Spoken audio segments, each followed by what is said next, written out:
Hi guys, today I'm going to be talking to you about the things that I've found that really help me cope with anxiety. I had really bad generalized anxiety for 4 or 5 years. I've completely come through it. I'm totally recovered from that. I still have a phobia, and so I get a lot of anxiety around that, but I'm totally better from my generalized anxiety, which is so amazing. So while I was going through that, I obviously came up with my own coping skills and my ways of dealing with it, so today I'm going to be sharing those with you guys. Here are 6 tips for managing anxiety. The first thing that I did all the time was just distraction. If it wasn't super severe, I would just try and distract myself and take my mind off of my anxiety and focus on something else. If I caught it early enough, that normally helped and it would calm back down. I would read, watch a movie, listen to an audiobook, I would journal. What I found really helpful also was talking to someone but being very engaged in the conversation and asking them a lot of questions. I'd get my mom to tell me a story and then I just ask questions about it and really focus on the story that she was telling me. Another thing that I used a lot was kind of mindfulness, deep breaths, and relaxation. I'm just gonna kind of clump these all together. So for the mindfulness, there's different variations of this, but I would do 5 things I could see, 4 things I could touch, 3 things you can hear, 2 things I could smell, and 1 thing I could taste. And so I would just try and stop and just look around and be like, okay, what are 5 things I can see right now? What are 4 things I can touch? And I found that very grounding. And then for relaxation and deep breathing, when I felt the anxiety in my body a lot more as opposed to in my thoughts, I'm just starting at my toes and working my way up my body, just clenching and squeezing and then relaxing. I found that doing deep breaths, just stopping and just doing some breathing, really helpful. Doing like 10 long, deep, diaphragmatic breaths. The third thing that I did a lot was getting to a safe place or a safe person. So having a place that I could go to that was safe for me. For me, that was always my home, so if something went wrong, I could just go back home and I would just be safe. Or having a safe person, just someone you can go to that can really help you. And for me, that was my parents. And so even if I was doing something challenging, it made me a lot less anxious if,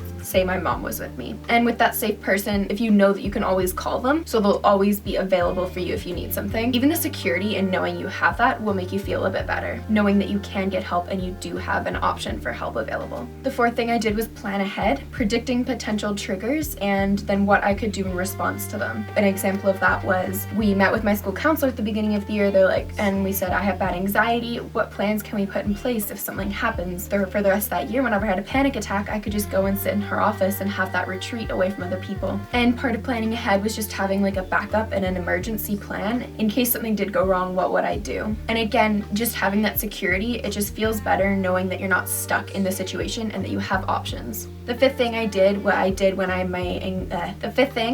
my anxiety got a bit higher and it was bordering on panic, I would do a big temperature change. I found it just kind of shocked my system, shocked the thoughts, and I was just like, oh. So that might have been jumping into a cold shower, going outside if it was during the winter time, a washcloth on my face, holding an ice cube. I found that just kind of a temperature change really just stopped my thoughts, helped me focus on it. And then I found like the physical manifestation of anxiety in my body also eased a bit. Again, I don't know if that will work for everyone. That's just something I found that helped me. And the 6th thing is long term to expose yourself to your fears and what is causing you anxiety. It's gonna be hard to have your anxiety go away if you're still scared of that thing. I'm seeing this a lot, like obviously with my phobia. I have emetophobia, so I have a phobia of vomit, and that's not gonna go away if I don't do exposure to it. So I'm in the process of doing that. It's very difficult, of course. I'm working on it and I've made a lot of progress, which is exciting. But part of managing your anxiety and making it lower and moving past it is exposing yourself to your fears. This should be done very gradually and it should be done with the help of a therapist or a psychiatrist or a professional. And you want to make sure that it's exposure, not flooding. So you don't want to flood yourself with your phobia in hopes of just getting used to it, because it probably won't work. It will just make it more severe. So those are 6 ways that I managed my anxiety and I still use when I'm feeling anxious. I sat down and asked myself what I did to cope with my anxiety, and these were the main things that stuck out to me. But there's so many more, and I know different things work for different people, so I could definitely talk about a lot more coping skills. So if you guys want me to do another video with more coping skills and how to manage your anxiety, just let me know, because I could definitely do more. I hope you guys enjoyed this video, found it helpful. As always, feel free to shoot me an email, lydias.fight@yahoo.com. If you have any questions, feedback, you want to talk, you want to just reach out to me. I'm sending you guys lots of love and cheering for you guys and hoping that you're doing well, and I will see you in my next video. Bye guys.